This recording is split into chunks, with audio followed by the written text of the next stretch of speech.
Kita lanjut kitab kedua, Hal Asyauq, ya, halaman 58. Bab tentang rindu. Sering dengar kata rindu nggak? Siapa yang dirindu? Rindu itu kepada orang yang dicinta atau yang dibenci? Yang dikenal atau yang nggak dikenal? Berarti pangkal rindu kenal. Jalan torikohnya rindu cinta. Kalau cuma kenal belum cinta, nggak rindu.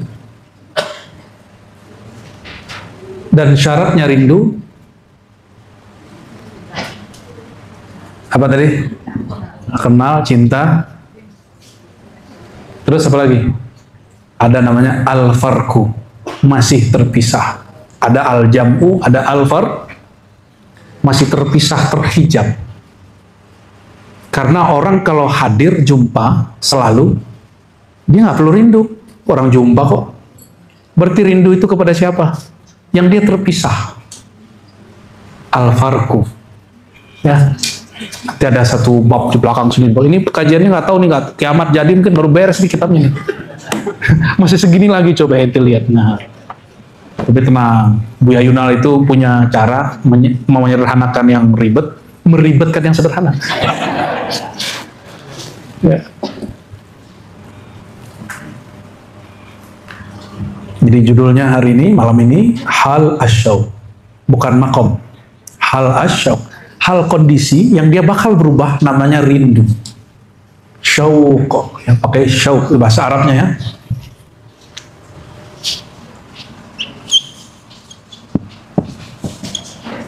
Syauqun ya. Ulama akidah sepakat tidak menyebut Allah dengan yang merindu. Ulama ahli tapi ulama ahli zauq mereka punya pembahasan beda. Rindu yang dimaksud ahli akidah rindunya makhluk. Tapi rindu yang kita maksud di sini itu setara dengan ayat innallaha yuhibbu, Allah cinta. Kalau antum cinta seseorang, itu karena kita butuh dia. Kita tidak sempurna kecuali dengannya. Kalau Allah cinta, Allah membutuhkan yang dicintainya, atau yang dicintainya membutuhkan Allah? Beda. Oleh karena itu, ini perbedaan makna dalam satu kata. Maka saya ingatkan diri saya, takut saya lupa. Takut nanti ketemu sufi ngomong bahwa Allah ini perindu, lalu kita sesatkan. Itu salah. Si sufi ini dia sedang berbicara bahasa hal, bukan bahasa akidah. Tapi kalau mereka meyakini Allah rindu seperti rindunya makhluk, itu baru kena. Itu juga yang kita terima dari guru kita Syekh Hasan itu, bahwa mensifati Allah dengan hub, dengan cinta, itu bisa masalah jika kita tidak paham definisi cintanya Allah Subhanahu wa Ta'ala. Mari baca Fatihah untuk silsilah Syekh Abdul Karim Al-Qadri Zaman, Syekh Abu Nasr At-Tusi atau As-Sarraj. Al-Fatihah. Bismillah.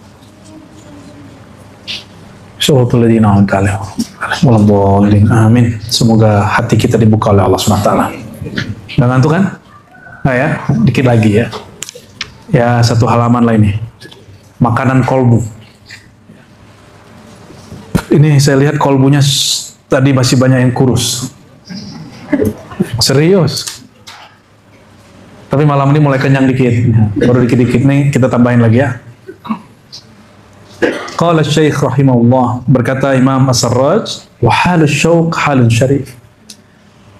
Hal bukan makom, kondisi rindu kepada Allah, rindu kepada Rasul, rindu kepada kekasih Allah, rindu kepada syiar-syiarnya Allah, tempat-tempat suci termasuk halun syarif.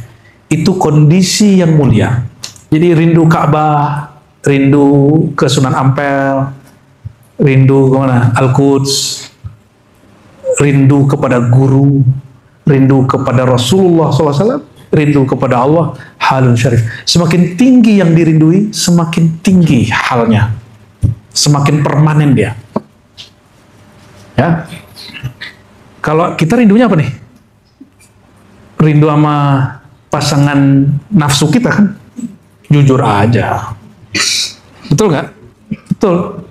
Semua kita rindu kepada Allah, betul? Beneran. Tapi adakah orang cemburu kepada orang lain ketika yang lain juga cemburu? Semuanya rindu Rasul SAW.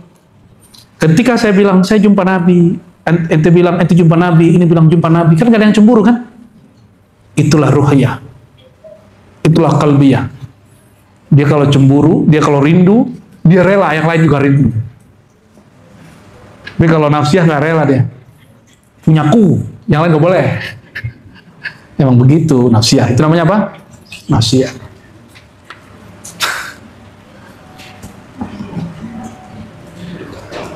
Ruwiya anin Nabi sallallahu alaihi wasallam anhu qala. Ya, diriwayatkan dari baginda Nabi Muhammad SAW. Beliau bersabda, "Ala hal mushtaq ilal jannah." Adakah kalian yang rindu kepada surga? Coba ente kalau masuk surga kebayangnya apa? Kawin. Apa kawin. Apalagi makan. Minum, kawin lagi, ya kan? Itu ya. Itu mah di dunia aja. Ya, di dunia mah juga bisa. Apa yang tidak ada di sini ada di sana? Apa?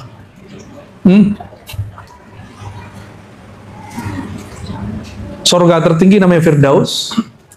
Dia langsung berhadap dengan arsy. Jika Allah buka hijab arsy, Allah perlihatkan nurnya. Itu yang paling dirindu orang di surga. Jika ketemu sore tadi, petang tadi, itu nunggu sampai esok pagi, lamanya 500 tahun. Ya? Ini telat dikit nih, ceweknya, cowoknya, lakinya, bini yang ngamuk nih bukan main. Katanya rindu. Rindu tapi kok marah-marah, ya kan? Karena mereka rindu, itu di penawarnya apa? Allah kasihlah penawar, makan, minum, kawin. Makan, minum, kawin. Makan, minum, kawin. Itu perinduan, ini ya penawarnya. Tapi orang mencari penawar, bukan mencari yang tujuan yang sebenarnya. Inilah perbedaan sorganya orang wali Allah yang khas dengan wali Allah yang am. Itu bedanya. Kalau wali Allah yang khas, yang khusus, yang mereka rindukan perjumpaan dengan pemilik surga itu. Bukan kawin lagi. Itu di dunia aja, ya. Di sono udah pasti nggak usah dipikir-pikirkan. Di dunia ini yang berisi kita pikir-pikirkan, dapat nggak itu jatah itu? Yang jomblo-jomblo ini ya. Segeralah yang jomblo itu menikah ya. Itu nikmat surga yang disegerakan. Allahumma sholli ala sayyidina Muhammad. Makan tuh pakai bismillah. Yang kita pandang saat makan yang mengenyangkan Allah. Yang mandang begitu nanti dikasih jumpa sama Allah. Jadi siapa yang memandang Allah nanti di akhirat selama-lamanya? Dia nggak perlu nunggu dari pagi sampai sore 500 tahun. Sore sampai pagi lagi 500 tahun. Itu orang yang setiap ngapain dengan nama Allah, sifat Allah, dia pandang terus itu. Dia nggak perlu nunggu. Jasadiahnya kawin dengan bidadari, rohiyahnya menatap terus kepada Allah SWT. Sebagaimana dia di dunia dulu begitu. Karena dari dulu zaman azaliyah, dia zaman rohiyah, dia tidak pernah terhijab kepada Allah kecuali hijab nuraniyahnya Allah. Sampai di dunia juga begitu, nanti juga begitu. Maka sekali dia menatap Allah, selama-lamanya dia menatap Allah. Ya, jadi kalau udah jumpa dulu nih, pasti sekarang bisa jumpa. Perjumpaan sekarang disebut zikir. Apa itu zikir? Hilangkan ingatan dunia, terbitlah ingatan yang itu. Karena ruh ini, dia tidak menyatu dengan tubuh. Ruh itu hanya menghadap kepada zat Allah. Tapi kesadaran dia sedang menghadap kepada zat Allah itu tertutup oleh nafsu kebinatangan, nafsu emosi. Kalau itu difanakan, emosinya difanakan, ya, suuzonnya difanakan, segala macam. Maka dia nanti makan juga, dia minum juga, dia kawin juga. Tapi geraknya bukan dari gerak hasrat birahi binatang. Dia marah, tapi bukan dari kepuasan. Dia ingin ngapain juga, asal terbitnya dari rohaninya. Itulah Nabi Muhammad SAW dan 313 sahabat Ahlul Badar. Dulu mereka menatap Allah, di dunia menatap Allah, nanti di alam kubur menatap Allah, di akhirat juga menatap Allah, selama-lamanya menatap. Di saat kita menatap Allah itu, antum diberi ilmu. Jika orang menyadari tatapannya hari ini, ilmunya ini disebut laduni. Oleh karenanya Imam Najmuddin Kubra mengatakan ilmu laduni itu sebutannya ilmu azali. Najmuddin siapa? Kubra ini akidahnya Asy'ariyah. Karena diturunkan oleh Allah zatnya qadim dengan sifatnya azaliyah, ya, diberikan kepada roh yang menatap terus. Oleh karena itu wajar nggak Nabi nggak perlu sekolah? Wajar Nabi nggak perlu sekolah. Kenapa? Rohaninya langsung mendapatkan itu. Pada hak Nabi disebut wahyu, pada wali disebut ilham. Maka ilham ini bertingkat-tingkat. Ilham tertinggi disebut ilmu lah. Nah, kan orang nyebutnya itu khotir robbani. Sebenarnya kalau khotir dari Allah bukan khotir lagi, itu ilmu azali sudah. Nah, ilmu-ilmu seperti ini adalah hasil perjumpaan rohani mereka kepada Allah Subhanahu wa ta'ala. Apa kata Nabi? Adakah kamu yang rindu surga? Hiya Rabb wa Rabbil Ka'bah, raihanah tahtaz wa nahar mutrat wa zawjah hasna. Demi Allah, demi Tuhannya Ka'bah, tiadalah surga itu kecuali raihanah, harum keharuman yang semerbak, sungai yang deras mengalir, dan pasangan-pasangan yang indah, yang cantik. Karena Nabi lagi ngomong sama cowok ya, kalau ngomong sama cewek lain lagi. Tenang Bu, ya. Kok kita jadi objek mulu? Lah enggak. Emang bidadari sama situ? Kan beda. Ya, bidadari nggak diciptakan dari tulang rusuk. Atau seperti tulang rusuk, seperti debatnya feminisme ya. Bidadari tidak tercipta dari itu. Makanya bidadari itu tidak menstruasi, haid. Nggak mens dia. Nggak beranak. Tapi tubuhnya mirip dengan perempuan umur 18 tahun. Bayangin deh. Jangan dibayangin, dosa itu. Oh, bayangin nggak benar itu.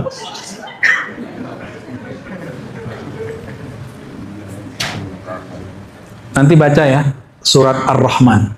Itu disebutkan detailnya di bagian-bagian akhir bahwa bidadari itu lam yatmithunna, ya, tidak ada yang pernah menyentuh mereka jin ataupun manusia.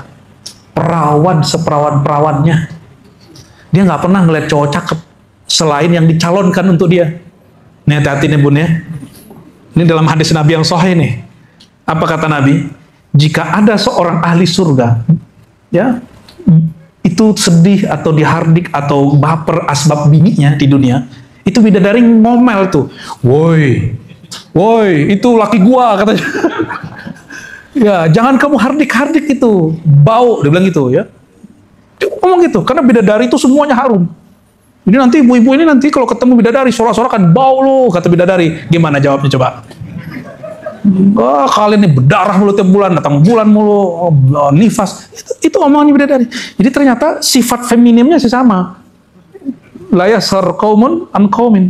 Kan perempuan ini suka, mohon maaf, berbangga-bangga. Itu disebutkan di surah Al-Hujurat itu ya. Sehingga turun ayat, dilarang perempuan berbangga lalu menghina yang lain. Sampai ke sorga nanti begitu kejadiannya. Bidadari tuh sama ibu-ibunya, aduh gimana cara jawabnya Bun? Kalau bapak-bapak ini menikmati perseteruan nanti gimana nih kalau mereka jawab gitu, nanya gitu, woi bau gitu, woi mens gitu, keriput gitu. Oh lengkap tuh ya, gimana cara jawabnya? Jawab dong, kalian pernah ikut ngaji di Ribat nggak gitu?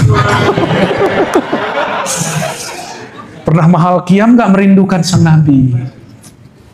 Kalian cuma rindu sama mantan gua, begitu.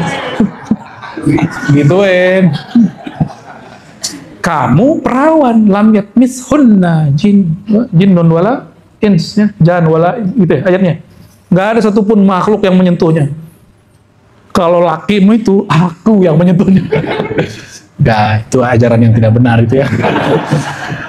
Kata Sayyidah Aisyah, nanti perempuan dunia yang salihah jawab, betul, kami ini haid, kami ini nifas, kami datang bulan tiap bulan, tapi kami sholat 5 waktu, kami puasa, kalian nggak puasa, kalian nggak sholat.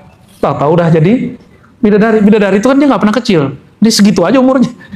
Ya, kami ini pernah kecil, pernah nyusu gitu kan. Mereka nggak tahu itu ilmu, maka nggak punya anak juga. Jadi kata Nabi, adakah kalian yang merindukan surga? Jadi Nabi pun berbicara kepada sahabat tergantung makomnya. Ada yang memang merindukan fasilitas-fasilitas itu. Ya, kalau di surat Qaf itu kan indah sekali ya.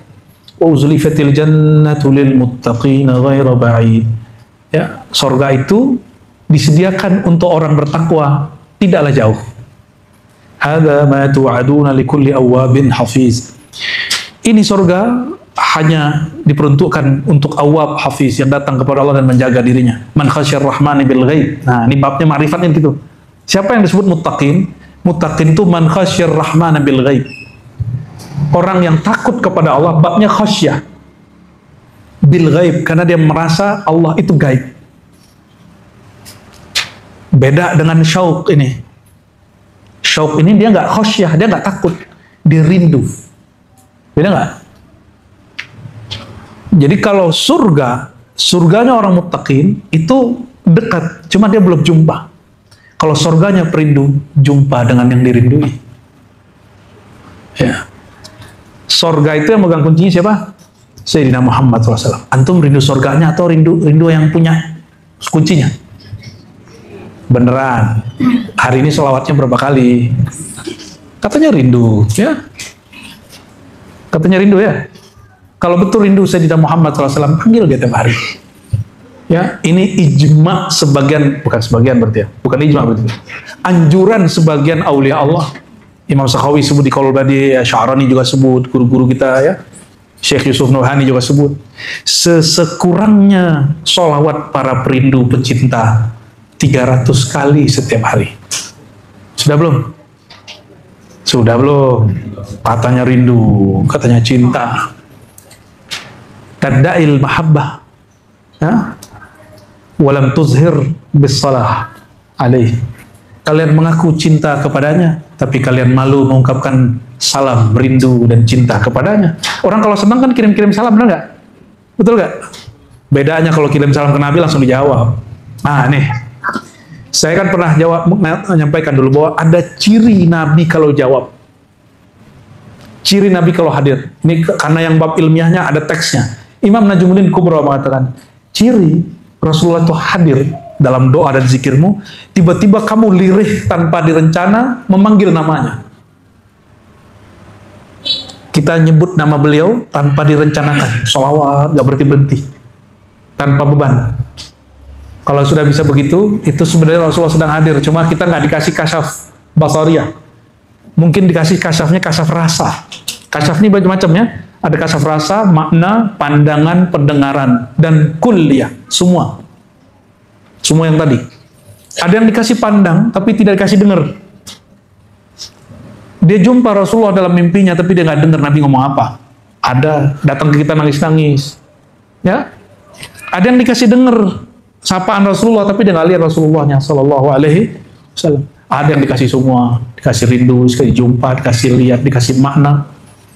Itu tergantung kesiapan rohani seseorang, ya. Dan itu juga menunjukkan makomat kerinduan dia sebenarnya. Lalu beliau Sallallahu Alaihi Wasallam berdoa, As'aluka lazzatan nazari ila wajhik. Ya Allah, aku memohon kelezatan memandang kepada wajahmu. Perhatiin, ada ayat Quran, fa aynama tuwallu wa thamma wajhullah. Jangan tunggu nanti di sorga. Kata Allah, kemanapun engkau memandang, di situ wajah Allah. Al-ibra laysa bi khususin lafzi, ya. Laysa bi khususi sabab, ya, lakin bi umumil lafzi. Pemaknaan itu bukan dengan kekhususannya teks ini tentang sholat orang yang nggak tahu kiblat, tapi umum lafaz makna ini apa? Kemanapun engkau memandang, di situ wajah Allah. Kata beliau apa tadi? Ya Allah, berikan aku kenikmatan, kelezatan memandang wajahmu. Yang dipandang itu wajah atau punggung? Wajah. Ini kalau kita ketemu orang yang kita pandang wajahnya atau kakinya? Ente ngecek ya, cingkrang atau bukan gitu ya? Enggak ya? Ini wajah. Kolbu kita punya wajah nggak? Punya. Makanya Allah mengatakan, Innallaha yanzuru ila qulubikum, ay wajhi qalbik. Allah memandang ke wajah kalbumu. Itulah yang dibaca waktu wajah tu wajahiyah. Aku hadapkan wajah kolbuku. Dan wajah kolbu hanya menghadap kepada sir hanya menghadap kepada ruh hanya menghadap kepada Allah. Jadi itu yang disebut wajah, itu wajhullah semua. Ya. Alam ini disebut wajah rububiyah Allah, wajah penciptaan. Sedangkan sifat dan namanya disebut wajah uluhiyahnya. Maka kita ini memandang ke diri itu memandang ke wajah rububiyah, tapi memandang kepada hakikat diri yang merupakan zuhur tajalli sifat dan namanya Allah, itu sudah memandang kepada wajah uluhiyah. Jadi memandang Allah nggak usah jauh-jauh. Makanya saya sering ngasih pertanyaan, Allah di Mekah dengan Allah di Bekasi sama nggak? Nggak sama aja. Maka kalau di sini benar cara pandang Allahnya, insya Allah orang haji ini benar cara pandang Allahnya waktu di haji. Nggak usah takut-takut aneh-aneh. Katanya ada yang gila nyampe di sono kan aneh itu. Akhirnya pada takut pergi haji kan? Berarti dia punya masa lalu itu. Ladzatan nazar. Jadi dalam memandang itu ada kelezatan. Mohon maaf. Mandang orang cakep, tampan, sesama laki-laki aja mandang orang bersih seneng nggak? Apalagi lawan jenis. Kok bisa ya kita senang sama lawan jenis tuh? Kok bisa? Kok bisa Bu senang sama bapak-bapak ini yang nggak jelas ini Pak? Belum tentu masuk surga juga kan? Kok bisa suka itu? Bukan itu masalahnya. Tapi karena perempuan itu diberikan wajah rahimiyahnya Allah, laki-laki diberikan wajah rahmaniyahnya Allah, maka dia nyatu terus kemana-mana pengennya barengan gitu. Ya. Jadi bapak-bapak ini jangan kesal juga kalau bininya nempel mulu ya. Tapi kan nama Allah banyak sekali pakai nama yang lain katanya. Gawat ente. Wasyauqa ila liqa'ik. Nah, ini dipisahkan dan rindu berjumpa engkau. Jadi di hadis ini dibedakan antara kelezatan memandang kepada wajah dengan jumpa. Diperhatikan. Lazatan nazar ila wajhik. Kelezatan memandang wajah itu dimulai dari azaliyah bahkan di dunia ini. Tapi kalau perjumpaan yang dimaksud di hadis ini, perjumpaan nanti di surga. Berarti mungkin kita ketemu Allah, memandang wajah Allah sekarang? Mungkin. Sangat-sangat mungkin. Bahkan Sayyidina Muhammad SAW itu salah satu namanya adalah wajhullah. Salah satu nama Nabi Muhammad SAW. Jika Ka'bah dari batu bata itu jadi kutubnya musallin, kiblatnya orang sholat, maka wajah Sayyidina Muhammad SAW itu kiblatnya para perindu. Ya, Allahumma sholli ala Sayyidina Muhammad Sayyidil Mushtaqin. Apa kata beliau? Kalau beliau ini dibalik, lazatun nazar ila wajhillah fil akhirah wa syauq ila liqa'i fid dunya. Ya. Saya bukan itu yang saya maksud. Wajah Allah dapat dirasakan di dunia, tapi kalau perjumpaan nanti baru sama. Wa qad rawiya aidan man ishtaqa ila al-jannah sara ila al-khairat. Siapa yang rindu kepada surga, pasti dia segera beramal baik. Sara ala khairat. Tapi ini hadisnya tidak sahih ya. Ini kalam Sayyidina Ali. Man ishtaqa ila al-jannah. Siapa yang rindu surga, dia pasti banyak amal. Surga itu subur, tapi belum ada pohonnya. Pohonnya subhanallah walhamdulillah wa la ilaha illallah. Pohonnya apa lagi? Subhanallah bihamdi subhanallahil azim. Pagi sore ngamalin. Ini kita sebut wirid asas. Ini kalau bisa semua yang hadir malam ini besok pagi amalin terus. Sampai mati jangan ditinggal. Pengen jadi miliarder nggak di surga? Jangan tinggalkan 5 wirid Nabi. Ya kita sebut wirid asas. 1 setelah syahadat ya. Istighfar 100, la ilaha illallah 100, sholawat 100. Apa lagi? Subhanallah azim ya, dan tambahkan la haula wala quwwata billah. Kalau la haula wala langsung jadi kolomerat ya. Nabi menyebut la haula wala quwwata billah itu dengan kanzun min kunuzil, perbendaharaan investasi surgawi. Itu lebih ngeri dari kripto itu ya.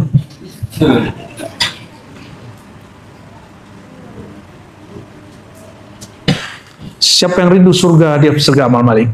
Kita naikin kalamnya. Manistaqa ila rabbil jannah sara ilal ma'rifah. Siapa yang rindu pemilik surga, dia akan segera ngaji ma'rifat. Dia akan haus dengan kajian ma'rifatullah ya. Ishtaqat al-jannah ila thalatha. ila Ali wa Ammar wa Salman radhiyallahu taala anjmain. Surga, kata Nabi, pernah merindukan sahabat-sahabat yang masih hidup. Ali, Ammar, Salman. Saya mau tanya nih, surga rindu, berarti surga ada ruhnya nggak? Ruh apa yang ada di surga? Ruhur rahmah. Ruh apa? Ya, kata Nabi, Allah berfirman kepada surga, wahai surga, denganmu aku menyayangi semua makhlukku, biki arhamu ibadi. Denganmulah, melalui engkaulah, wahai surga, aku merahmati hamba-hambaku. Maka surga itu simbol rahmat, bukan simbol syahwat. Ini masih aja syahwat-syahwat pikirannya kalau surga ya. Surga rindu kepada Ali, Ammar, dan Salman. Ini riwayat Ibn Hibban, tapi riwayat ini tidak sampai derajat sahih ya. Wa syauqu ila huwa li'abdin qad tabarrama bi baqaihi syauqan illa ka'i mahbubi. Wa syulabana min syauq qala haymanul qalbi min dzikril mahbub. Rindu itu apa sih? Pernah rindu sama itu? Kapan orang masih tinggal bareng itu? Berarti rindu sama yang mirip berarti. Kalau kita udah sama orangnya, masih rindu nggak? Kita sudah sama orang yang dirindu, terus masih rindu. Terus rindu siapa dong? Ini seperti kisah Rabi'atul Adawiyah, dilamar oleh Sufyan Ats-Tsauri atau Sufyan yang lain. Apa kata Rabi'ah? Di belakang kamar ini, tembok ini, ada adikku yang lebih cantik. Terus dia ngelirik. Ketika matanya melirik sedikit ke sana, cemburunya muncul. Pencemburu nih wali-wali Allah ya. Ini bukan pembenaran lebih ya. Apa kata Rabi'ah? Ukhruj, mau pergi. Kamu tidak benar-benar cinta aku. Kamu hanya cinta kecantikanku. Ketika ada yang lebih cantik dariku, engkau. Nah ini Rabi'ah Adawiyah lagi mabuk. Ini cinta begini nggak boleh diikutin ya. Nggak boleh diikutin. Rabi'ah ini lagi mabuk. Orang-orang yang sedang sakar itu bukan untuk ditiru. Mereka hanya untuk diibrohkan. Itu sebenarnya teguran Allah kepada sang wali yang melamar dia. Ya, bahwa Allah itu menyebut dirinya innallaha ghayurun. Allah itu maha pencemburu. Ini disebut sifat tajalli jamaliyah. Itu yang kemudian menjadi sifat ibu-ibu. Maka ibu-ibu ini pencemburunya gila-gilaan. Ya, bener kan? Repot kan? Tapi senang nggak? Ya senang juga lah. Ya, cuma jangan berlebihan ya kan? Kalau berlebihan repot kita. Allah itu nggak ridho kolbu ini menatap kepada selainnya walaupun sesaat. Berarti Allah ini maha feminin, tapi bukan perempuan. Maha apa? Ya. Karena Allah ini maha feminin, Allah ini Rahman Rahim, dan menyebut dirinya lebih dari kata Rahman Rahim, Wadud. Wadud itu sayang yang bermanja-manja, Rauf, yang akrab. Gimana? Sudah bermanja-manja belum Allah? Atau hubungan ente sama Allah masih hubungan pahala dan sorga? Kayaknya masih begitu ya? Ya, pantesan. Karena hubungannya dengan Tuhan masih hubungan reward, pahala. Nggak akan pernah merasakan kerinduan. Itu salah ngaji, itu aswajaannya nggak beres itu. Ahlus sunnahnya masih dibenerin itu. Ahlus sunnah sejati yang mengajarkan tauhid lurus kepada Allah. Ujungnya mahabbah, cinta. Pasti cinta. Orang kalau kenal pasti cinta. Ini aja nih, mohon maaf nih, Gubernur Jabar sudah. Ya, dengan segala macam kontroversialnya. Karena dia menampilkan sesuatu yang menurut media nih, media kan, sosial media ini kita nggak tahu. Pro rakyat, gitu kan. Orang akhir kenal dia, betul kan? Itu kita di tol ngeliatin truk, itu gambar dia. Padahal itu sopir truk, nggak dikenali sama Kang Deddy. Tapi dia kenal Kang Deddy dan dia sayang. Tanda sayangnya dia taruh, korban medsos kan. Kalau kita ini cinta kepada Allah, cintanya di mana? Ekspresinya di mana? Kan cintanya di kolbu, di ruh. Ini nggak perlu juga ditulis kali di mobilnya, I love you Allah, gitu. Apalagi mohon maaf nih, mohon maaf sekali. Ini kan banyak yang nulis ayat-ayat Quran di belakang mobil. Ente nulis ayat untuk orang apa untuk diri sendiri? Udah copot, yang punya tulisan ayat-ayat itu, copot. Terlalu remeh ayat Quran ditaruh di belakang, nggak sopan. Kita nyetir belakang, ayat Quran belakang kita. Menurut saya itu suul adab walaupun tidak haram. Yang paling parah di pelek, apa pelek namanya? Aduh, susah banget nyebutnya. Innamal usri yusra. Ditulis ayat itu di tempat turun kakinya, Bu ya. Katanya pengen cinta. Itu karena nggak ngerti cara cinta kepada Allah SWT. Taunya cuma cara bercinta sama makhluk, cara bercinta sama Allah nggak tahu dia. Indah bercinta sama Allah. Ya. Antum kalau nyebut bercinta kan jorok otaknya. Korban, memang korban. Lalu rindu itu apa? Haimanul qalbi ila dzikril mahbub. Gejolak hati saat teringat kekasih. Gitu. Kayaknya perih tapi rasanya enak gitu. Betul nggak? Kalau kita lagi rindu itu, kayaknya ini disayat-sayat tapi kayaknya enak sekali. Nggak tahu itu ya, itu rasaku sih, nggak tahu rasamu. Kalau rindu tuh begitu. Makanya orang bisa nangis. Kalau rindu tuh nangis dia, walaupun dia cowok perkasa. Sayyidina Umar rindu Nabi. Itu setan. Di mana Umar lewat, setan kabur. Tapi Umar kalau sebut Nabi Muhammad SAW, ya pergi. Kita nih kalau nyebut Nabi Muhammad dengan rasa itu, kita nggak kuat, nggak bisa ngajar saya. Ya, kalau kita rasakan itu, dipandang-pandang terus rasa itu. Pernah kejadian sekali, lagi ngajar di sekolah di Bandung sana buat majelis maulid, lagi menceritakan Nabi. Nabi remaja ngelewatin Barsiso. Rindu itu bergejolak, nggak bisa ngomong saya. Itu orang panitia bingung tuh, ngapain? Ini ceramah apaan? Halu. Halu bapakmu. Nggak ngerti bab cinta. Kalau kalbu sedang begitu nggak bisa ngomong, ente nggak bisa. Mata ini kelihatan ngeliatin orang, tapi saya nggak ngeliat orang itu. Kayak mata ini dikembalikan ke 14 abad yang lalu itu. Mati itu. Kayaknya perih gitu. Merindukan Nabi itu. Cuma syahdu, nikmat.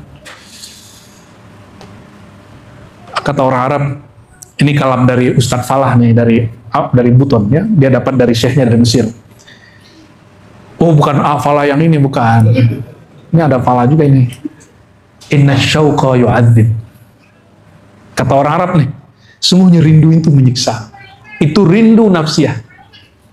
Kalau rindu qalbiyah, syahdu. Rindu ruhiyah, fiha lazzah. Kelezatan yang luar biasa. Ya. Jadi mulai zikir itu kenali yang dizikirkan dulu atau angka-angkanya penting. Nah, kenali dulu. Maka orang bisa tahan berziarah, tahan ngaji, tahan zikir karena dia punya tujuan dan dia kenal tujuannya siapa. Ya. Oleh karena itu al-fakir ya, berpandangan ngaji ma'rifat itu wajib. Fardu ain bukan fardu kifayah. Ya.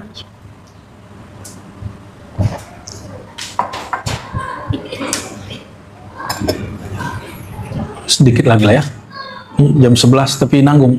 Ini kita baru pulang dari Lampung dan saya langsung ngajar, belum istirahat ini sama sekali. Tapi kalau sudah baca kitab kita lupa diri kita. Ya, yang kerja kantor tahan bentar ya. Kantor itu begitu aja itu ya. Ngaji begini sekali seminggu juga dapat, alhamdulillah. Qala akhar syauq narullah ash'alaha fi qulubi awliya hatta yuhriqa biha ma fi qulubi minal khawatir liradul awarid wal hajat.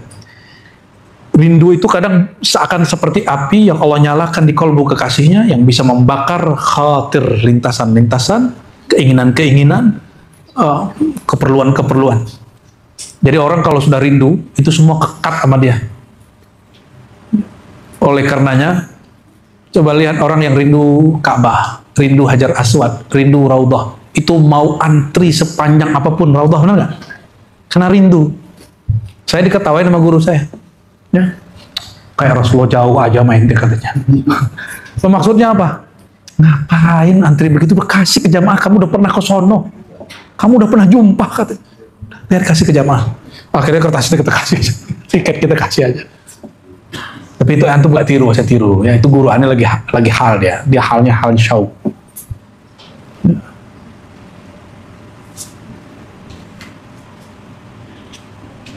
Jadi ada dulu waktu umroh kita, ada 2 orang minta zikir.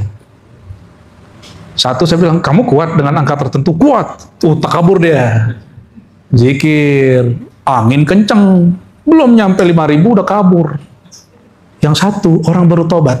Saya nggak nyangka dia khatam 5.000, bahkan dia nggak tahu zikirnya sudah 5.000 dan jumpa Rasulullah SAW secara rohani. Yang bilang sanggup gitu, yang ini kok sanggup ya? Tapi dia pasrah dia. Dikasih jumpa dengan Rasulullah SAW. Ya. Tapi nggak usah nafsu ya. Selama masih nafsu jumpa Nabi, mimpi Nabi, nggak dapat mimpi Nabi. Habisin itu. Nanti dijumpai sama Rasulullah SAW. Rasulullah itu ada di mana aja nurnya. Betul nggak? Maka tidak ada satu biji zarah di alam semesta kecuali ada nur Nabi Muhammad SAW. Tubuh kita bagian dari itu. Ya. Sedikit lagi ya. Laula anna fi syauq mut'ah ma hamalad dar. Seandainya di dalam rindu itu tidak ada kenikmatan, tentu dia tidak membawa kemudaratan.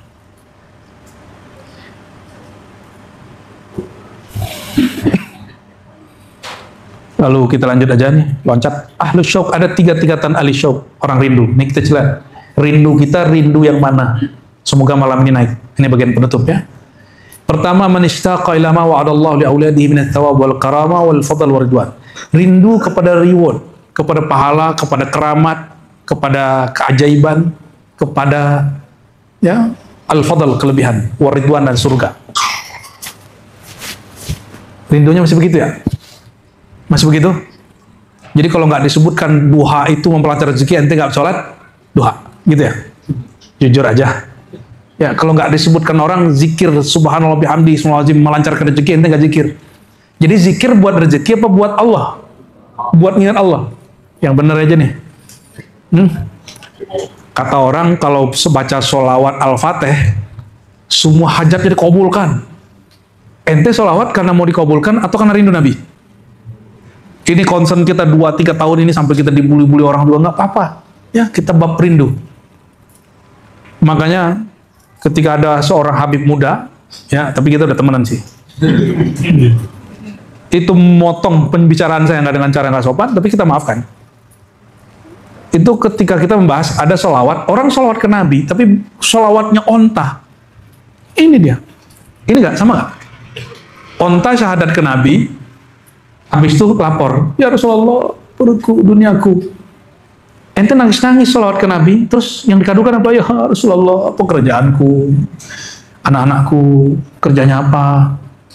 Cuma itu. Padahal kalau jumpa Nabi yang harus diceritain apa? Ya Rasulullah, adakah aku dapat syafaat engkau? Ada nggak begitu? Adakah nanti di saat kami dihisab engkau kasih syafaat? Ada nggak mikirin begitu? Enggak ya? Jadi nanti yang sholawat-sholawat untuk duniawi, wallahi, demi Allah, nanti datang ke Nabi, apa jawab Nabi? Kan sudah aku kasih. Sudah aku berikan syafaatnya. Nabi mengatakan, ana khabbatu, aku menyimpan doa mustajabku. Sedangkan kalian pakai, kalian jadikan bahan remeh. Nabi nyimpen, makanya Nabi nggak pernah doa yang ajib-ajib seperti Nabi Nuh. Apa kata Nabi Nuh? Ya Allah, pakai Ismul Azam, hancurkan mereka sehancur-hancurkan. Itu umatnya. Nggak ada. Nabi Muhammad nggak begitu. Jadi kalau jumpa Nabi Muhammad minta apa nanti? Syafaat. Ya. Nah, maka yang kedua, rindu yang kedua, man ishtaqa ila mahbubihi min syiddati mahabbatihi wa tabarrumihi bi baqa'i syauqan ila liqa'i. Orang yang cinta kepada kekasihnya tapi masih subjektif. Akunya kepada kekasihnya.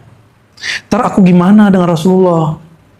Ntar aku gimana? Masih akunya muncul, tapi dia sudah rindu kepada surganya, kepada nabinya.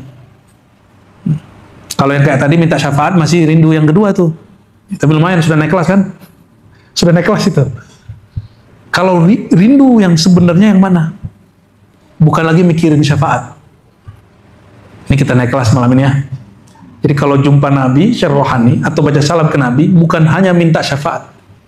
Untuk diselamatkan di hisab, diselamatkan di mizan, diselamatkan di sirat. Ada yang lebih mahal kata dia. Syauq yang ketiga. Man syahada qurba sayyidihi annahu hadirun la yaghib. Fayun'ima qalbahu bidzikrihi wa qala innama yashtaq ila ghaibin wa huwa hadirun la yaghib. Fadhahaba bisyauqi an ru'yati syauq.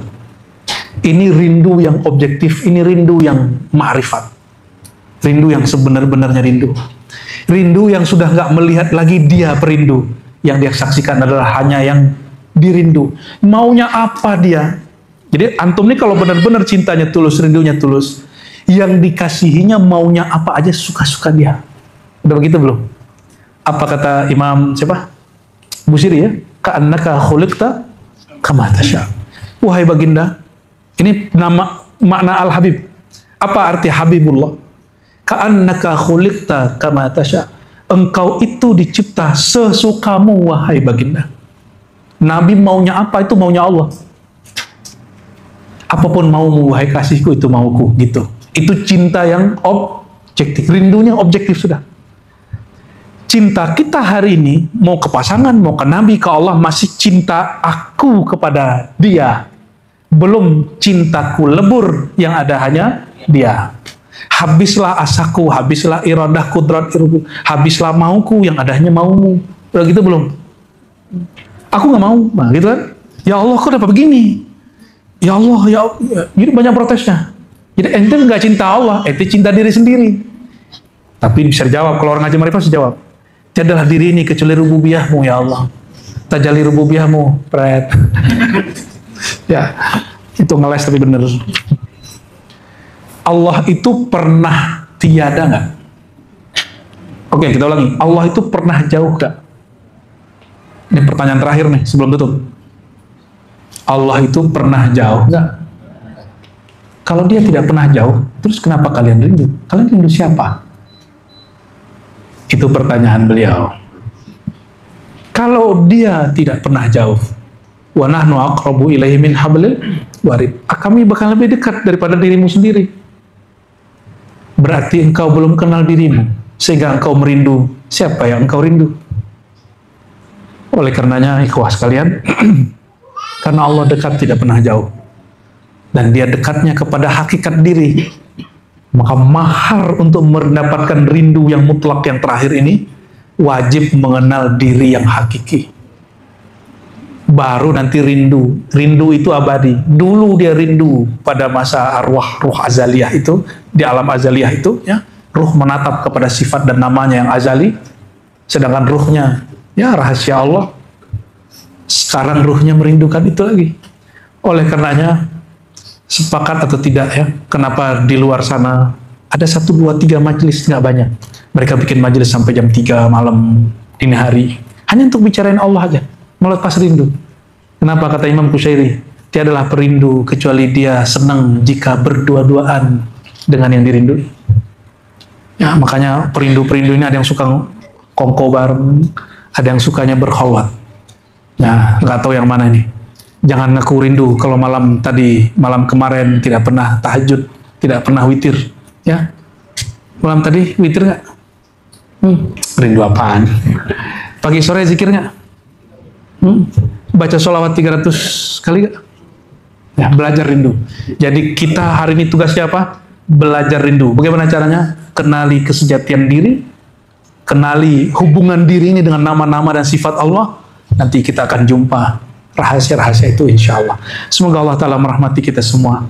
Semoga Allah Ta'ala memberikan rasa rindu itu. Kita baca doa dengan doa yang dibaca Nabi di sini. Allahumma inna nas'aluka ladzatan nazar ila wajhik wa syauqa ila liqa'ik.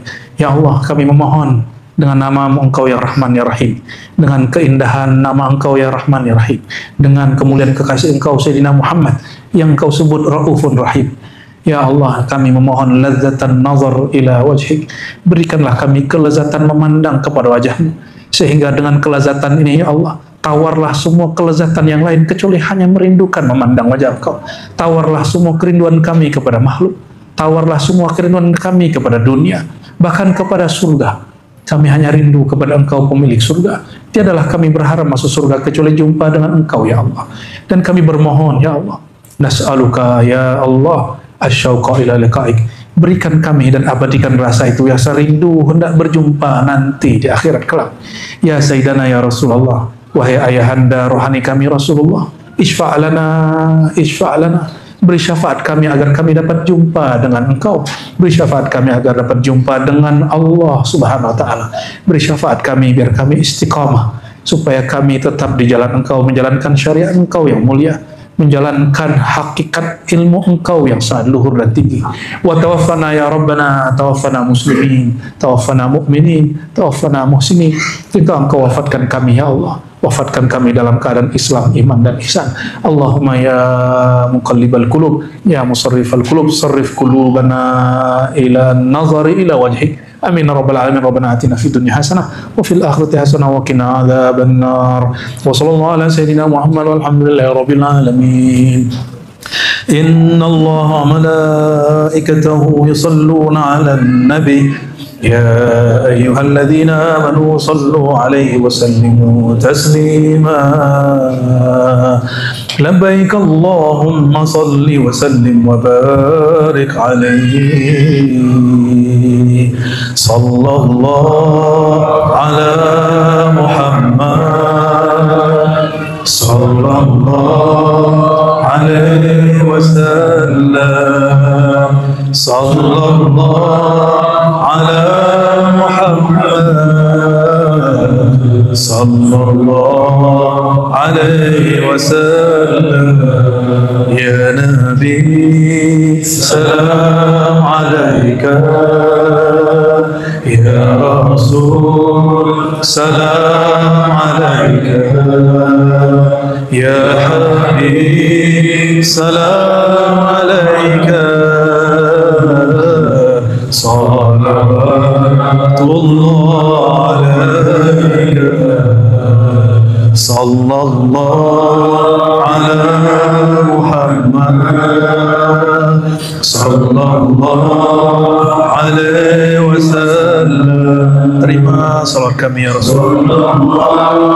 Ala Muhammad sallallahu alaihi wasallam.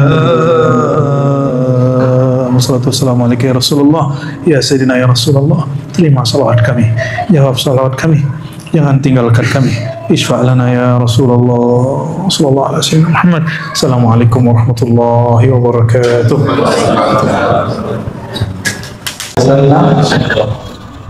Didatangi seseorang dan dia bertanya, wahai Rasulullah, inna syara'i al-Islam qad kasurat alayya. Syariat Islam sudah terlalu banyak yang saya dengar. Bingung mau mulai dari mana. Tolong tunjukkan aku amalan yang mencakup semua itu. Lalu baginda Rasulullah SAW mengatakan, la yazalu lisanuka rataban bidzikrillah. Jika syariat Islam terlalu banyak bagimu, ilmumu sudah kebanyakan, lalu kamu bingung mulai dari mana, maka ketahuilah amal yang paling mencakup semuanya, tujuan dari amalan itu cuma satu, zikrullah. Maka kemudian Nabi mengatakan, la yazalu lisanuka ratban bi dzikrillah. Lisanmu senantiasa basah, tergerak untuk menyebut-nyebut nama Allah. Lisan itu ada dua, ada lisan zahir, ini dia. Ada lisan batin, lisan qalb. Tujuan dari lisan ini supaya lisan yang di qalbu ikut berzikir. Duluan mana yang berzikir, qalbu atau lisan? Qalbu. Itu mukmin namanya. Tapi kalau duluan lisan, itu namanya munafik. Imam Ghazali ditanya muridnya mengenai tingkatan orang baca zikir. Apa kata beliau? Tingkatan pertama, lidah membaca, hati melayang. Benar ya? Baca la ilaha illallah, pikiran kemana-mana. Benar. Itu sebenarnya sudah munafik kecil itu. Karena idza hadatsa kadzaba, kalau dia berbicara dia bohong. Dia mengatakan la ilaha illallah tapi kalbunya melayang-layang, maka itu munafik kecil, nifaq sughra. Munafik kecil itu berbahaya kalau dibiarin, ya. Oleh karena itu kalau baca la ilaha illallah harus bersamaan kalbu dengan lidah, bahkan mulai dari kalbu. Saya lihatnya ada foto Syekh Fadil, Syekh Fadil pernah menginjakkan kaki di sini, ya? Pernah, ya? Beliau zuriat Syekh Abdul Qadir Jilani, dan yang menyelamatkan karya-karya Syekh Abdul Qadir Jilani, ya? Salah satu pemegang sanad kitab-kitab beliau, ya. Syekh Abdul Qadir Jilani itu keturunan Sayyidina Ali, jadi beliau Sayyid juga, maka disebut Sayyidi Syekh atau Sidi Syekh. Dan ajaran yang paling dikenal adalah ajaran la ilaha illallah, baik zikirnya keras ataupun lembut. Maka sekarang dimanapun di dunia, kalau ada orang zikirnya sedikit keras, la ilaha illallah, itu pasti murid-murid daripada orang yang bersanad bersilsilah kepada Syekh Abdul Qadir Al-Jilani, ya. Syekh Abdul Qadir Jilani mengajarkan kalau baca la ilaha illallah supaya sesuai kalbu dengan lisan, maka ada pemaknaannya. La ilaha itu nafi, menolak selain Allah. Illallah hanya menerima Allah semata, ya. Duluan mana, menolak atau menerima? Coba buka ayat kursi. Allahu la ilaha illahu. Allah dulu baru la ilaha illahu. Allah itu isbat, kita tetapkan dulu nama Allah di kalbu, baru baca la ilaha. Ilaha dengan pikiran. Maka kalau orang belajar zikir dalam thariqah, itu pasti la ilahanya diarahkan ke pikiran. La ilaha, itu kan? Itu rahasianya begitu. Karena pikiran ini bisa mikir banyak. Kalau kolbu nggak bisa banyak, kolbu cuma satu. Kolbu hanya mampu memikirkan satu, hanya mampu mengarah kepada satu, nggak bisa dua. Ya, tidak ada dua kolbu di satu dada, nggak ada. Ya, ini tips. Jadi kenapa nih kita kalau zikir la ilaha illallah nggak ada rasanya? Karena tidak mengikuti teknik ayat kursi. Nah, ini teknik ayat kursi. Sebelum baca la ilaha illallah, sebut dulu nama Allah di kalbu. Allah, Allah, Allah. Isbatkan dulu, tetapkan dulu nama Allah di kalbu. Baru baca la ilaha, dihunjam lagi ke tempat kalbu yang tadi baca Allah illallah. Kalau nur ketemu nur, disebut nurun ala nur. Nama Allah itu cahaya, kita masukin lagi nama Allah, cahaya lagi, cahaya berlapis-lapis cahaya.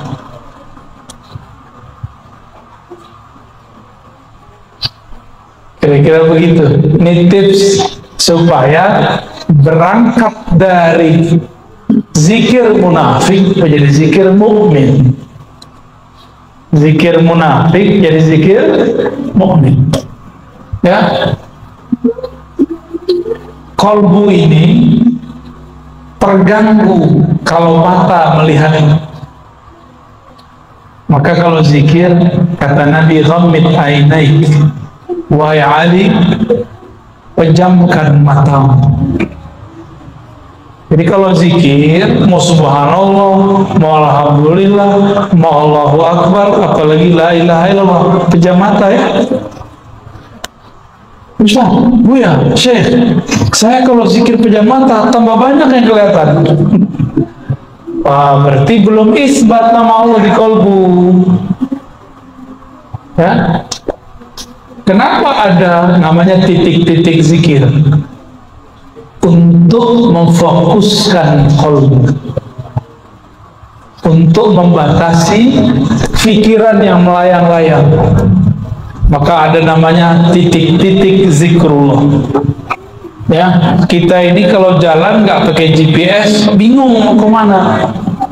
Maka teknik diambil dari titik pusat dibawa ke ubun itu, semua itu namanya GPS la ilaha illallah. Ya, nikmati, jangan bilang ini kayak bid'ah, jangan begitu. Ya, orang sudah nangis di Allah, kita masih mikir.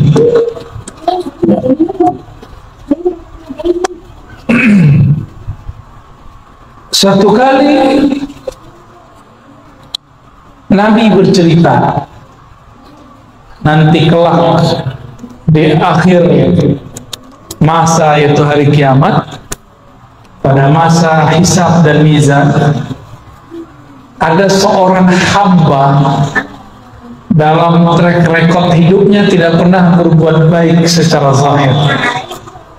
Ketika dihisab, semua laporannya disebut sijilat, lembaran-lembaran laporannya semuanya maksiat, maksiat, maksiat, maksiat, maksiat.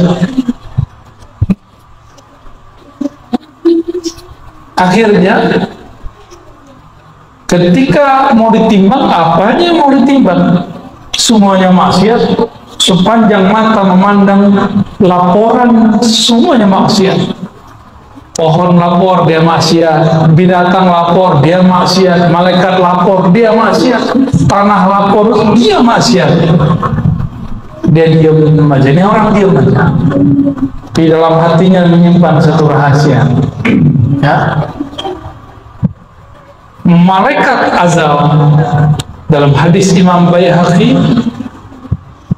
dan Imam Tirmizi, dua riwayat menyebutkan bahwa malaikat azab kemudian menarik dia untuk diseret masuk neraka. Maka dirantailah orang ini dengan rantai yang sudah disiapkan oleh malaikat azab. Tapi belum rantainya itu sampai, tiba-tiba Allah berkalam, wahai malaikatku yang sedang bertugas, ada satu hal yang belum kalian periksa, satu hal yang belum kalian timbang. Apa itu? Bedah isi dadanya, bedah isi kolbunya. Lalu malaikat pun membedah kolbunya, dikeluarkan, ternyata jantungnya berdenyut menyebut nama Allah, Allah, Allah, Allah, begitu. Di riwayat Imam Tirmizi itu jantungnya, kolbunya membaca la ilaha illallah, dan itu tertulis, ada nur di dalam kolbunya. Apa kata Allah? Tuh, catat, timbang. Dicatat oleh malaikat, ditimbang. Bahkan di riwayat itu dikatakan kolbunya diambil, jantungnya diambil, lalu langsung timbang. Apa yang terjadi? Yang tadi amal baiknya tiada waktu ditimbang, sekarang ketika kebenaran la ilaha illallah ditaruh, langsung begini.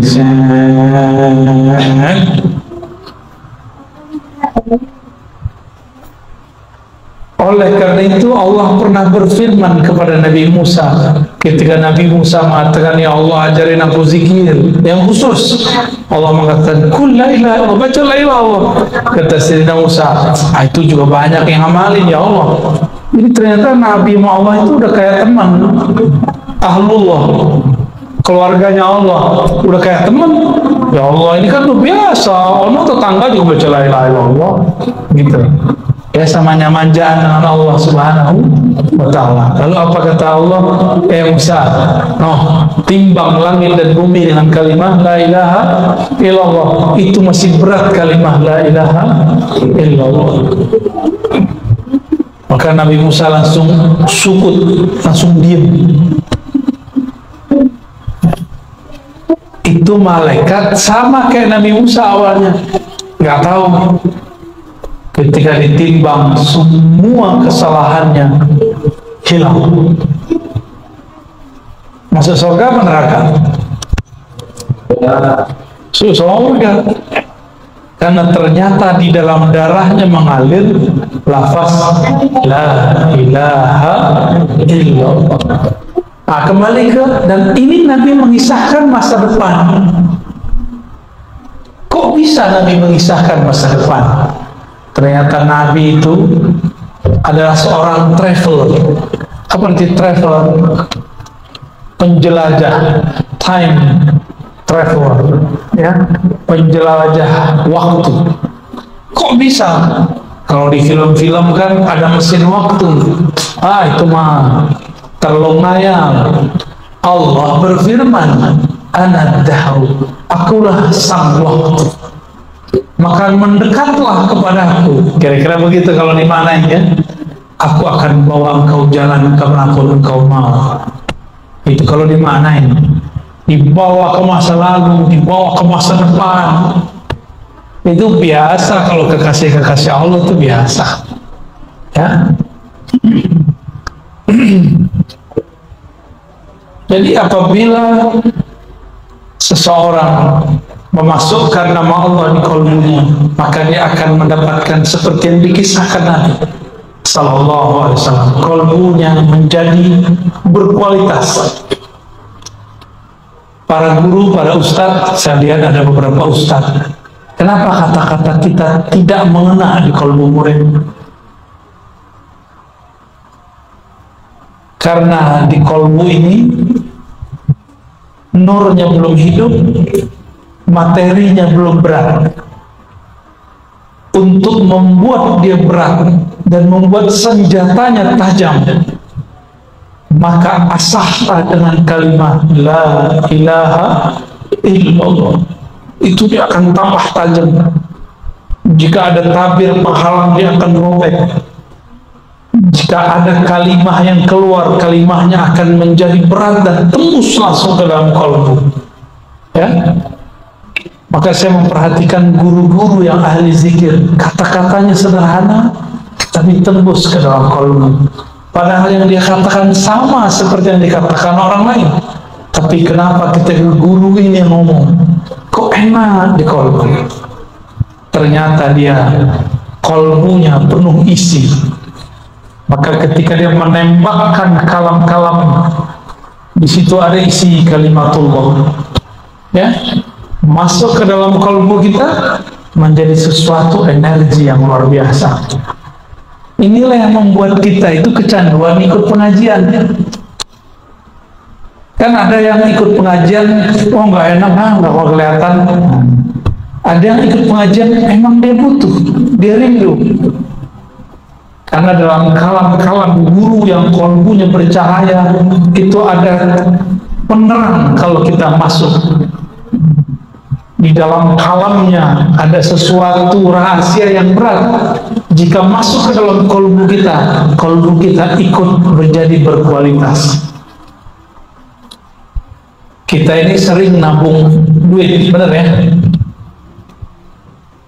Benar. Orang kalau banyak tabungannya bisa bagi-baginya, bisa bangun rumah, bisa beli apa aja.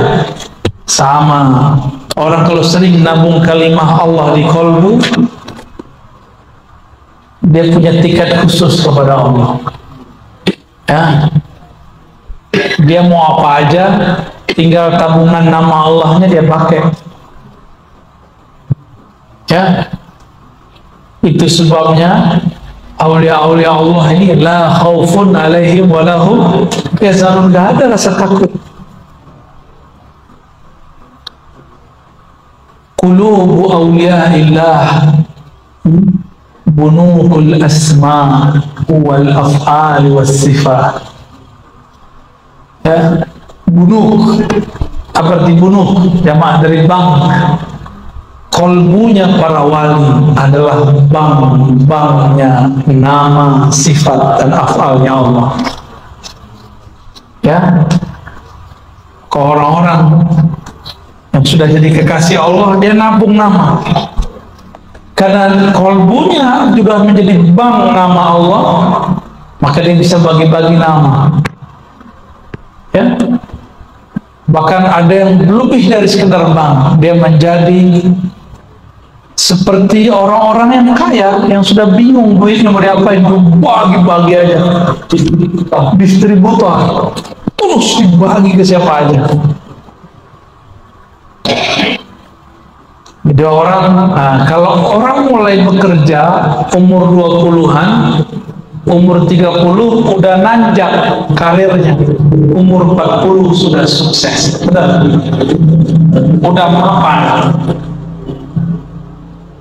udah mapan biasanya. Kalau dia kerjanya umur 20, kalau dia mulai kerja sebelum umur 20, umur 30 sudah mapan. Sama orang yang melatih kolbunya sebelum dia dewasa, belum dia tua, dia sudah matang. Itulah Sayyidina Ali. Sayyidina Ali umur 8 tahun sudah dimasukkan nama Allah dalam kalbunya. Maka ketika beliau masih sangat muda, beliau sudah menjadi gurunya para sahabat, dan Nabi mengatakan, ana madinatul ilmi wa aliyun babuha. Aku kota ilmu, gudang ilmu, sumber ilmu. Kalau mau masuk lewat Ali, Alilah pintuku. Maka tidak ada sekarang thariqah kecuali lewat Sayyidina Ali, atau thariqah Naqsyabandiyah lewat Sayyidina Abu Bakar, tapi juga lewat Sayyidina Ali. Sanad sahihnya lewat Sayyidina Ali, sanad ruhaninya lewat Sayyidina Abu Bakar. Karena kalau pakai sanad Sayyidina Abu Bakar ada riwayat, 3 riwayat terputus secara jasad, tapi terhubung secara rohani. Namun kalau lewat Sayyidina Ali ada 2 cabang dan dua-duanya muttasil, nyambung. Ya, kalau dalam ilmu hadis terputus, lemah. Tapi dalam ilmu tasawuf, jika nyambung secara rohani, dia tidak lemah, malah tambah kuat. Ditambah sanad yang tersambung kepada Sayyidina Ali. Inilah beruntungnya kita. Jadi Bapak Ibu, ini rahasia kita aja ya, walaupun ada yang rekamnya. Ahlu sunnah itu jangankan ilmu yang besar, Al-Quran yang banyak itu ayatnya, satu kalimat la ilaha illallah aja ada sanadnya. Satu kalimat la ilaha illallah ada sanadnya. Bahkan dipecah kalimat huwa itu ada sanadnya. Allah ada sanadnya. Zikir hayy ya hayyu ya qayyum itu ada sanadnya semua. Apalagi Quran, apalagi sholat, apalagi ilmu ma'rifat, bersanad semua. Nggak ada yang bersanad kita. Saya jenggot aja ada sanadnya nih Pak. Kenapa saya berjenggot sedikit Pak? Nggak sepanjang Bapak itu ya. Sepanjang Bapak itu jenggot saya jadi ke timur, la syarqiyah wala gharbiyah, nggak ke timur ke barat, nggak jelas ya. Susah bisa punya serapi itu tuh ya. Ini jenggot saya pertahankan karena dulu kita adalah ijazah. Guru saya jarang berjenggot, tapi giliran memuridkan hadis jenggot, beliau panjangkan sedikit. Karena ada namanya ijazah al-musalsal biqabdil lihyah, ijazah hadis sebagaimana dulu Nabi pernah memegang jenggotnya, lalu Nabi ngomong, maka guru saya menyampaikan hadis itu sambil memegang jenggotnya, walaupun cuma jenggotnya dikit. Itu ada sanadnya. Nanti minta ke guru Jailani ya. setelah Abuya Ahmad Syarwani wafat, itu salah satu pemegang sanadnya adalah guru Jailani. Minta ke sana, sanad mustasal namanya. Mohon diagendakan Ustaz. Beliau ini terlalu tawadhu, nggak mau pamer-pamer sanad. Ya, saya baru ngambil sanadnya. Mungkin saya yang pertama ngambil sanad dari luar ya. Dan saya deklarasikan diri saya murid beliau. Ya, tolong diterima saya jadi murid Pak Kiai. Saya ngomong begitu. Ya.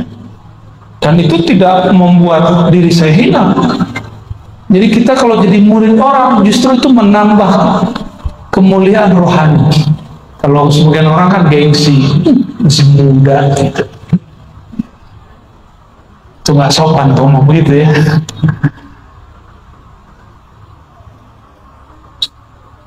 Jadi jenggot ini ada sanadnya nih Pak.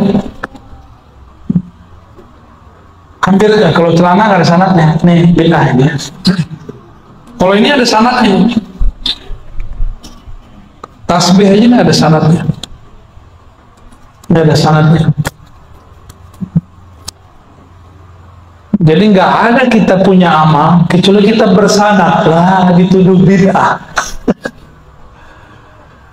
Dia bilang wirid pagi sore kita bid'ah. Dia bilang zikir ba'da sholat kita, tahlil kita bid'ah. Kan lucu. Nabi ngomong syariat Islam yang paling mudah kamu kerjakan, la yazalu lisanuka ratban bi dzikrillah. Lisanmu senantiasa sibuk basah menyebut nama Allah.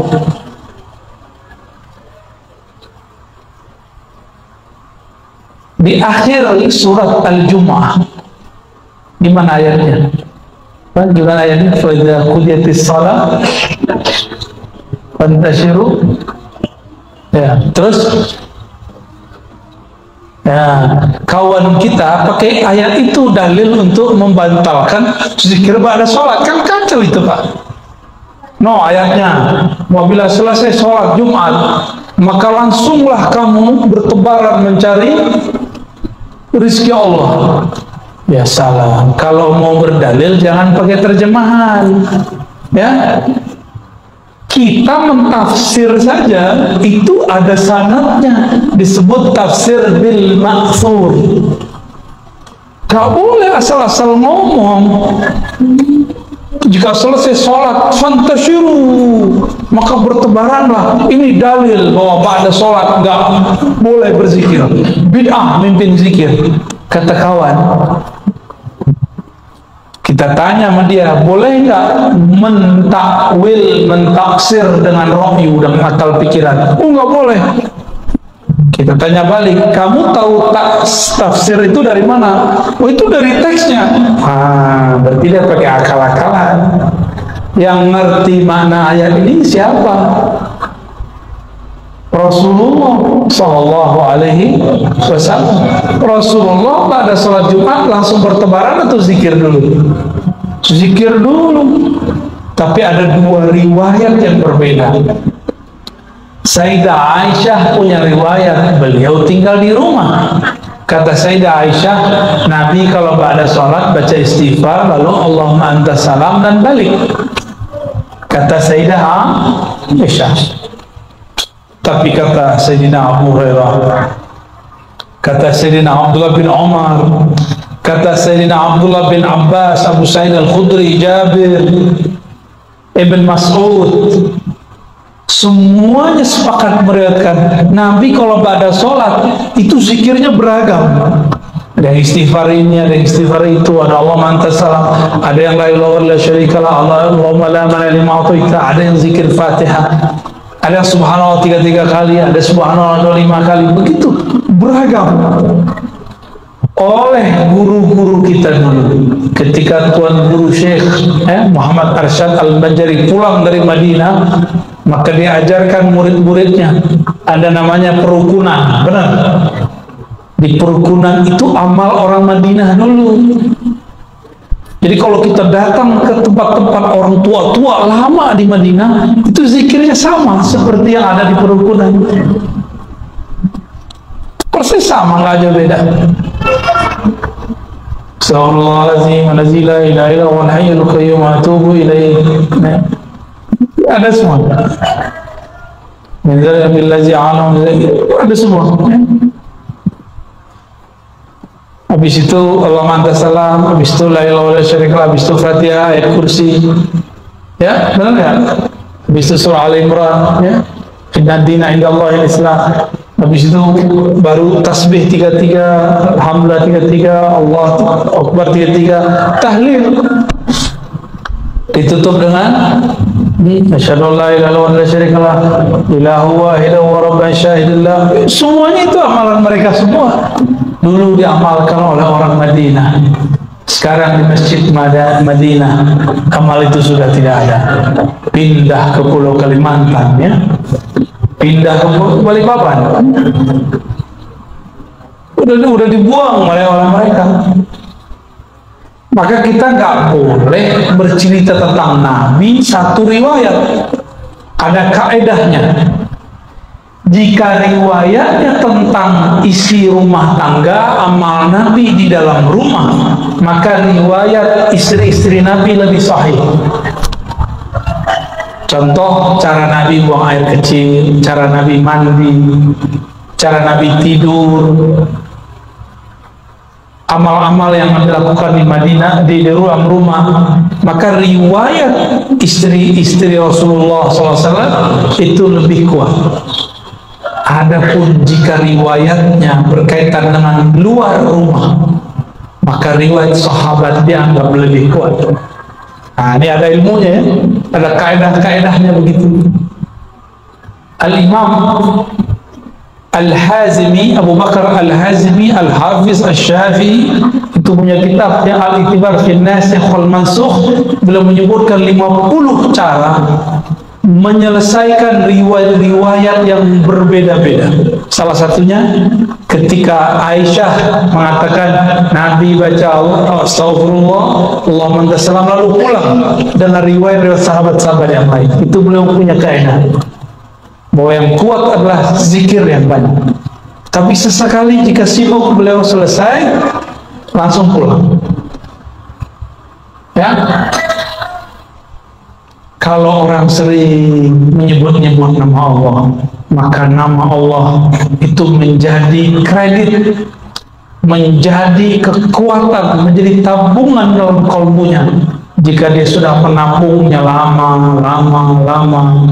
disiplin, maka satu nama masuk dalam kalbu, Allah beratkan 10 kali. Satu nur masuk kalbu, Allah lipat gandakan 10 kali. Orang ini kalbunya nanti akan lebih terang daripada orang lain, ya? Lebih terang. Orang ini kalau punya kalamnya lebih berat, lebih terasa daripada orang lain. Kira-kira itu. Ini masih jam 11 saja nih, ya. Nah, balikan 11. 1 tambah 1 sama dengan 2. Ya. Selisih ini sudah disyahadatkan. Syahadat orang Balikpapan. Itu jam akhirat, ya. Terakhir, ada satu hadis Nabi Sallallahu Alaihi Wasallam mengatakan, ketika aku naik ke alam malaikat, disebut malakut, tiba-tiba aku mendengar ada malaikat berzikir. Ya? Apa zikirnya? Subhana Rabbiyal Azim bihamdi. Ada lagi Subhanallahil Azim, Subhanallah bihamdi, Subhanallah bihamdi, Subhanallah azim. Itu diulang-ulang. Subhanallah, diulang-ulang terus. Jadi ternyata ada malaikat dari awal dicipta zikirnya satu aja. Subhanallah bihamdihi, Subhanallahil azim. Itu jadi zikir kita, kan? Itu zikir malaikat di alam malakut, di alam malaikat. Malaikat itu nggak minum ini, minumannya zikrullah. Malaikat itu nggak makan daging, nggak makan ikan. dia makan zikrullah. Maka kalau ada majelis ilmu, majelis zikir, itu malaikat dari langit turun ke bawah, itu kenyang dia, bukan main. Jadi Allah itu memuliakan manusia dengan apa caranya? Kitalah yang menyajikan makanan-makanan malaikat. Bid'ah nggak ngaji begini? Jadi lebih mulia siapa sebenarnya? Yang ngestok makanannya malaikat, kita sebenarnya ya. Itulah rahasianya. Ini rahasia kita yang kedua, yang terakhir. Kenapa rumah wali-wali Allah senantiasa didatangi, dikelilingi malaikat? Karena mereka dapat sajian terus di situ. Sebagaimana Sayyidina Ibrahim, setiap kali ada tamu datang, dia buatkan makanan. Dia lupa kalau yang datang, karena saking asiknya. Beliau ini hore, kalau ada tamu, beliau girang sekali masak untuk tamu. Kalau kita kan, datang lagi, beban lagi nih, gitu ya. Nabi Ibrahim bukan orang kaya, tapi beliau menyediakan beberapa ternak. Kalau ada tamu datang, dia gulai, dia kubuliin, kira-kira gitu loh sarannya. Beliau langsung masak dengan tangannya. Ternyata satu kali yang datang 3 orang itu bukanlah manusia. Sudah dihidangkan nasi, makan, kebuli, kira-kira begitu. Nggak disentuh. Malaikat minat nggak sama nasi? Minat nggak sama gandum? Minat nggak sama daging? Sama janda jadi nggak minat? Sama gadis jadi nggak minat? Itu malaikat. Kalau kita mah minat-minat aja, karena kita bukan malaikat. Karena belum asik, di situ baru sadar. Jadi rutinitas kita kadang membuat kita terhalang daripada memandang rahasia-rahasia. Maka saya apresiasi siang-siang bolong begini, jam kerja masih pada datang ke majelisnya. Gak ngantuk-ngantuk lagi, gak tidur lagi ya. Aji, itu ruh antum tuh yang bawa sini tuh. Ya, kalau ruhnya nggak hidup nggak mungkin datang siang-siang begini. Kalau orang yang akalnya lebih kuat dia ngomong, ngapain sih siang-siang bolong ngaji? Ini yang punya Darul Ihsan ini aneh. Pasti gitu ngomongnya. Ya, saya sibuk, enakan tidur kan jam segini. Habis makan enakan tiduran ya. Ya, molor. Enakan rebahan. Ya. Tapi ruh kita mengajak yang lain. Nah, orang-orang seperti ini didatangi malaikat. Ini amalan Nabi, amalan malaikat. Malaikat mau tugas menghancurkan kaum Bani Lut. Nabi Lut itu masih anak pamannya Nabi Ibrahim. Maka ini malaikat nih, malaikat Jibril, pemilik jenderal bintang 4-nya malaikat, turun sawannya sama Nabi Ibrahim, sawan dia.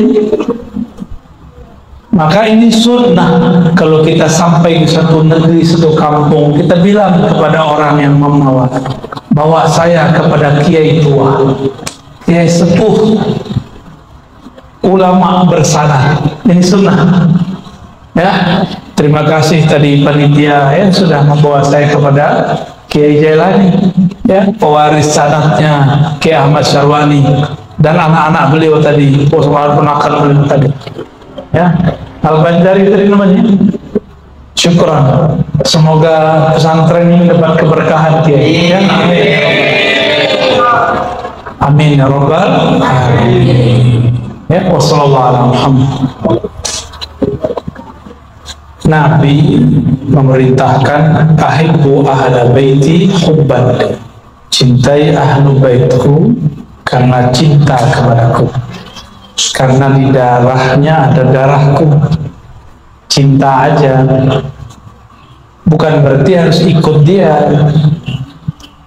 Kan Habib ini Sayyid ya. Sayyid itu kalau nggak ngaji ya jahil juga. Sayyid kalau nggak bermakrifat ya jadi musuh Allah bisa. Ada Sayyid murtad, ada, saya kenal beberapa. Ada. Serius. Ada yang ateis juga. Ada yang main-mainin Quran juga ada, dia nggak percaya dia. Tapi kebanyakan kan ada darah nur yang mengalir dalam dirinya. Makanya para sayyid ini mudah sekali terpanggil kepada Allah Subhanahu wa ta'ala.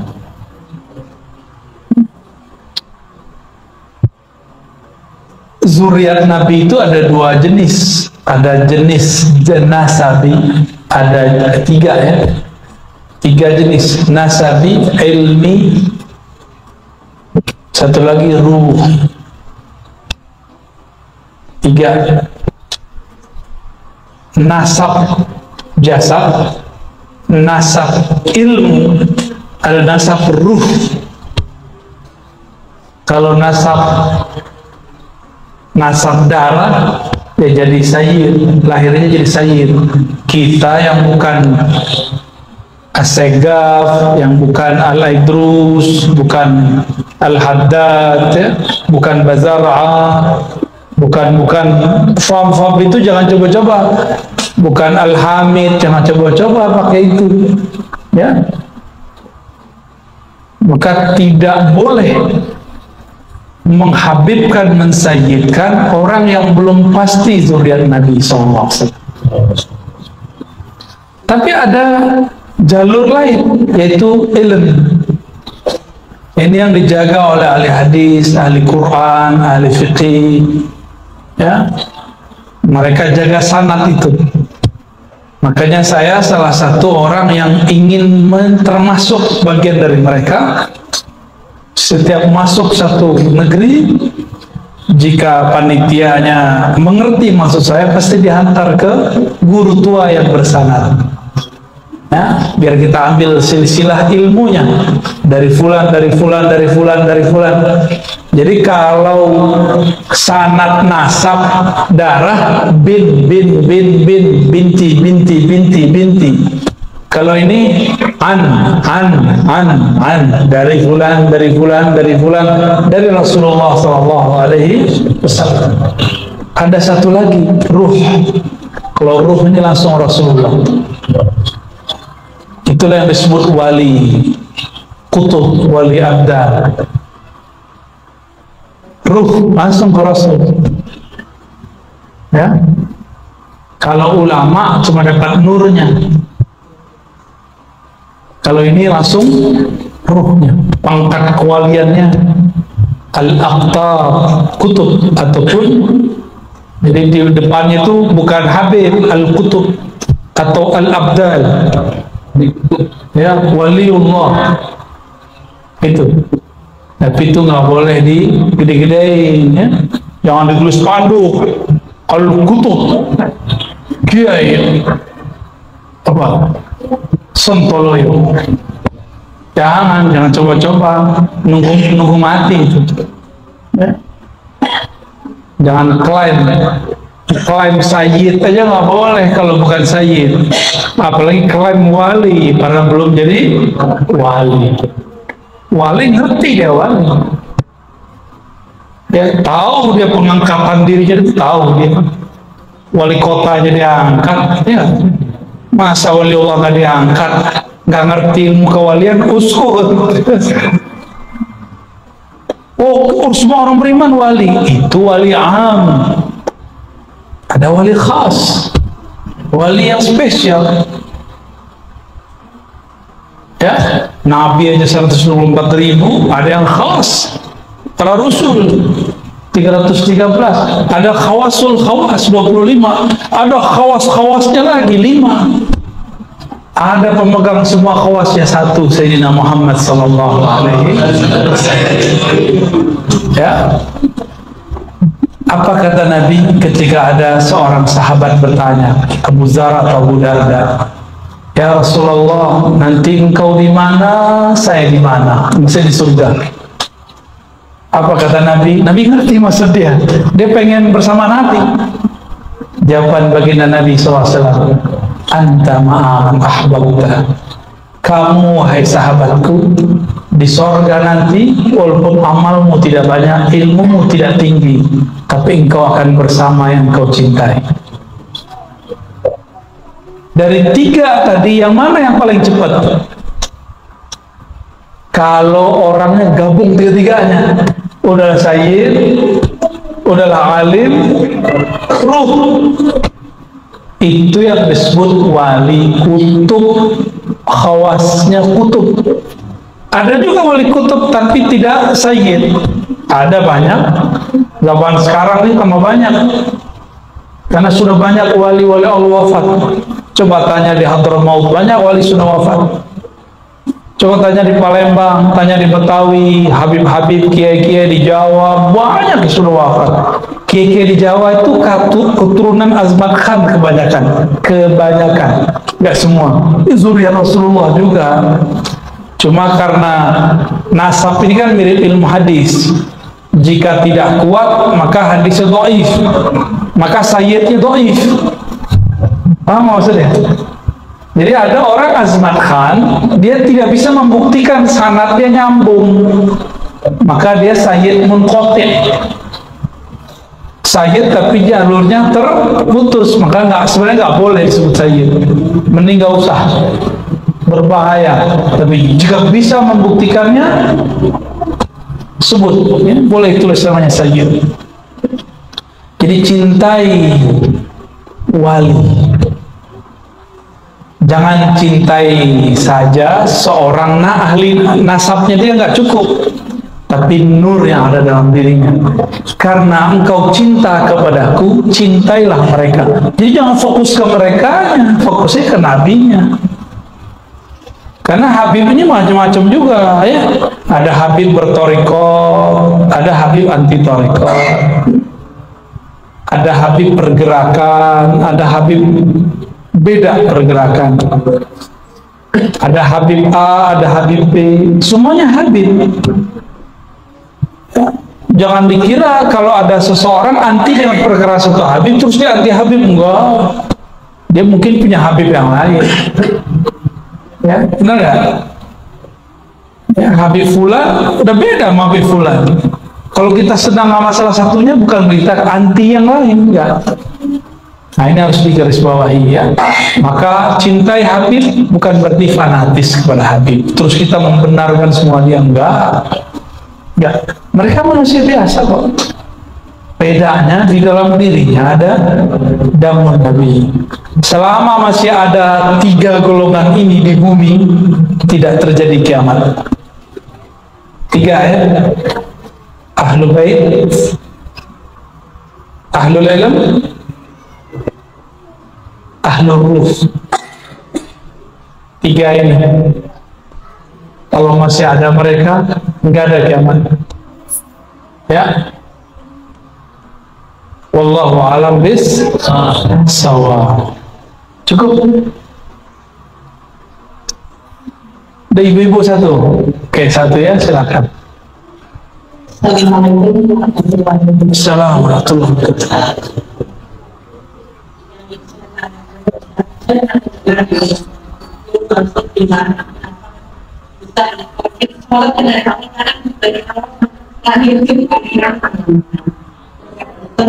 Anda bisa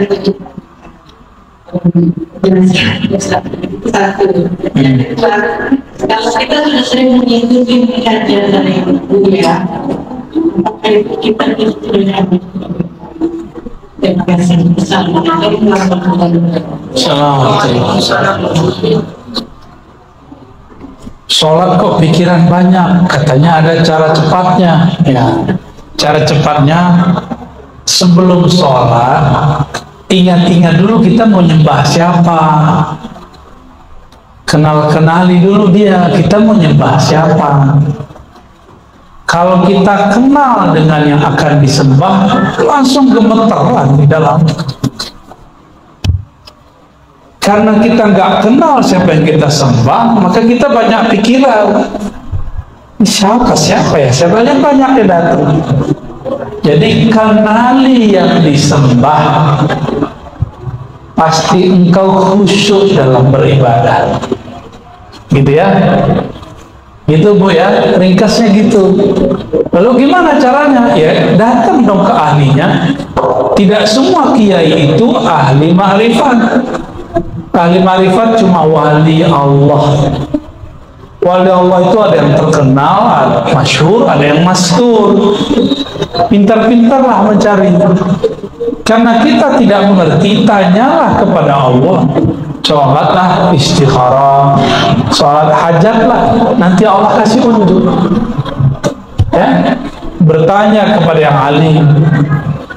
Kalau enggak ntar sholat khusyuk dikira menerjemah. Ya, ada kawan saya punya orang tua kapok ikut pengajian. Orang tuanya trauma ikut pengajian, ikut kursus, ikut daurah. Kenapa? Si ustadz mengatakan sholat khusyuk itu harus tahu arti yang dibaca. Kata si bapak aki-aki ini, saya ini bukan anak pesantren, disuruh nerjemah. Kacau otaknya. Ya, susah amat khusyuk. Khusyuk itu bukan ngerti terjemahan. Khusyuk itu mengerti siapa yang disembah. Paham? Ya. Mengerti siapa yang disembah, bukan mengerti apa terjemahan. Kalau terjemah di otak, kalau mengenal yang disembah di dalam ruh, di dalam qalbu. Ya. Yang kedua, diakui nggak jadi murid online? Ya diakui, tapi online-nya. Lewat YouTube ya YouTube ya. Yang penting nontonnya, ngajinya lewat channel yang diizinkan. Kan banyak juga yang motong-motong. Ya, yang saya izinkan itu sekarang ada beberapa. Ada Ribat Nauronia, ada Cafe Rumi Jakarta, ada Al Badr, ya. Ada beberapa saya izinkan. Saya sendiri belum punya channel pribadi, mungkin ke depan kita buat sendiri. Ya, udah banyak request biar nggak tabrakan katanya. Ya. Insya Allah nanti kita buat biar lebih fokus. Insya Allah. Jadi sah sebagai murid. Karena dulu guru-guru kita kalau nggak bisa ketemu, mereka kirim surat minta ijazah kitab, ijazah ilmu, lalu dikirim. Syekh Yasin kirim surat kepada seorang syekh di India. Syekh dari India kirim surat kepada syekh di Maroko, lalu dibalas. Dulu sosial medianya surat, sekarang sosial medianya lebih mudah. Maka seharusnya berguru dan menjadi murid di zaman ini kesempatannya lebih besar, tapi sesatnya juga lebih besar. Karena terlalu banyak guru di YouTube, maka dia menjadi wali al-YouTubiyah, bukan wali al-Qutbiyah. Gimana Kiai, cukup? Barangkali cukup ya. Di sini banyak orang pintar ya, nanti berguru saja kepada mereka. Ya, saya cuma manas-manasin aja ya. Wassalamualaikum warahmatullahi wabarakatuh. Ikuti saya baca salawat hadiah. Allahumma ya ahad, salli ala Ahmad. Allahumma ya ahad, salli ala Muhammad. Allahumma ya ahad, salli ala al-Mahdi khalifatika. Ya Allah ya ahad. Al-Fatihah.